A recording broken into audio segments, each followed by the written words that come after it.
I'm Robson Beans, and today I'm going to try and answer the question, why Christianity? Personally, I got to a point in my life where I started questioning what I believed in, started questioning why I believed in Christianity. Why did I not believe in any other worldview that is out there? I got to that point. And I believe there are many people out there that have asked themselves the same question. Why do they believe in Christianity? Why do they not believe in any other worldview that is out there? Why? It is true to an extent that all the beliefs that we hold are socially induced. And it is true, using that assertion, that if someone was to be born in an Islam community or society, they would have easily been Islam and not Christian. So I got to a point where I started, in the light of all these facts, I started questioning what I believed in. So it took me on a journey where I had to search for answers on my own, where I had to search for truth. At one point, I also thought that maybe every worldview is correct, every other perspective is correct, every other religion is correct. I also thought that at one point. But then I realized, by that same logic, we could also assume that all religions or all worldviews or all perspectives are wrong. And then it troubled me. And then I also realized that in everything else, especially the laws of nature and the laws of mathematics, there can only be one answer to a question.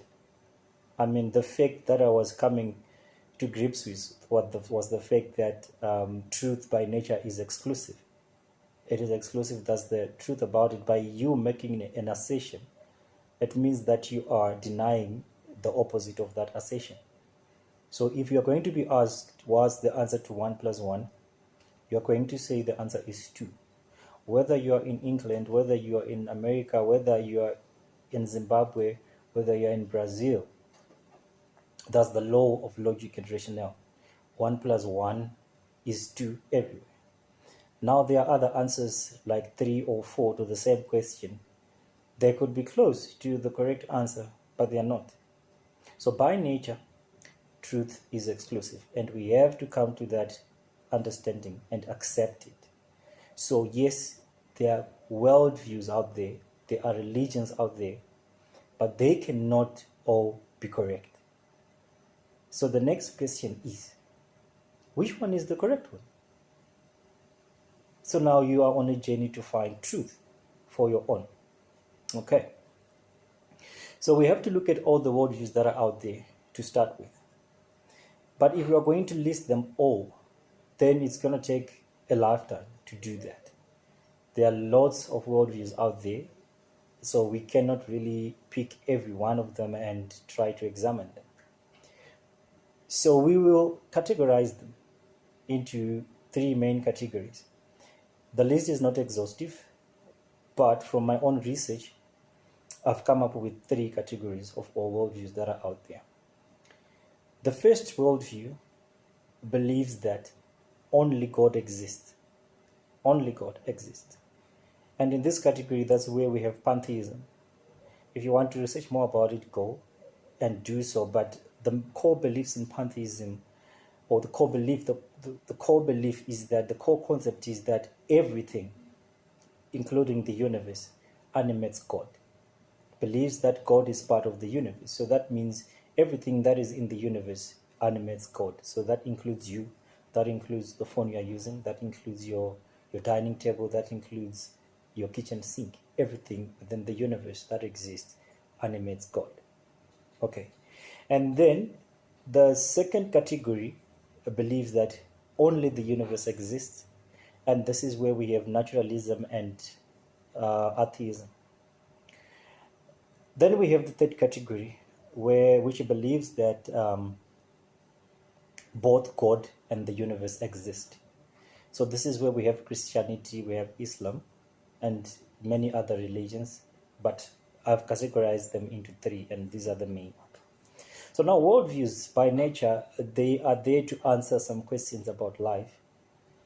There are 4 main questions about life that people ask, and this I learned from Ravi Zacharias. You can go and look him up.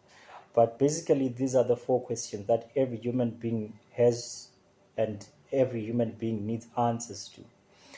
The first one is the question of origin. The second one is the question of morality. The third one is the question of purpose or meaning. And then the fourth one is the question of destiny. So these 4 questions: where are you coming from? Why are you here? While you are here, how are you supposed to conduct yourself? And at the end of it all, where are you going? What's the whole point? So origin, purpose, morality, and destiny. Each worldview has different answers to these questions.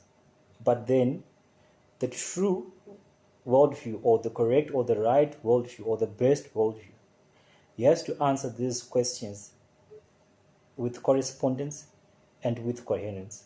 What this simply means is that whatever answers you're going to give to the question of either destiny, morality, or purpose or origin has to correspond to reality.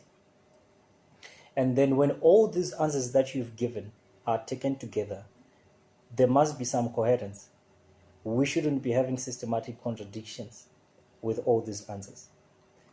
So that is how we can examine thoroughly all these perspectives and all these worldviews and come up with the one that stands the test of time and answers all these questions in a way that is, with correspondence and then with coherence. So how then do we arrive at this? There are 3 main questions that we have to apply. And I learned this from Ravi Zacharias as well. The first one is logical consistency in your answers. And then the second one, there is empirical adequacy. And then the third one is experiential relevance. So that means in your answers, there should be some logical consistency. Your answers should pass the logic test. And then the second one is that there has to be some empirical evidence to support your answers and your claims. And then the third one, which whatever worldview you pick and you examine, there has to be some experiential relevance. It has to apply. All these truths and all these answers, they have to apply to you as a human being in your experience in everyday life. So looking at the first one, logical consistency,